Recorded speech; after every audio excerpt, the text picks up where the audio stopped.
ফরিসি দাঁড়াইয়া আপনি এইরূপ প্রার্থনা করিল, হে ঈশ্বর, আমি তোমার ধন্যবাদ করি যে আমি অন্য সকল লোকের উপদ্রবী, অন্যায় ও ব্যভিচারীদের মতো কিংবা ওই করগ্রাহীর মতো আমি সপ্তাহের মধ্যে 2 বার উপবাস করি, সমস্ত আয়ের 10th দান করি। অর্থাৎ নিকোদিম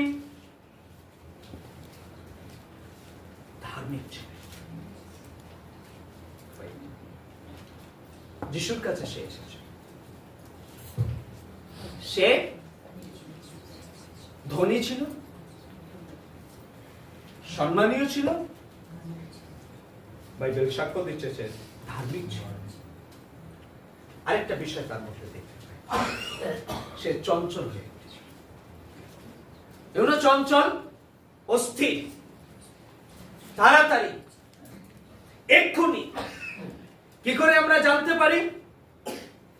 2 পদে বলছে, তিনি রাত্রিকালে যিশুর নিকটে আসিলেন। আমাকে এখনই জানতে হবে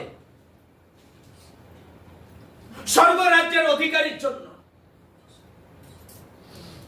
কেননা সকলেই পাপ করিয়াছে এবং ঈশ্বরের গৌরববিহীন হইয়াছে।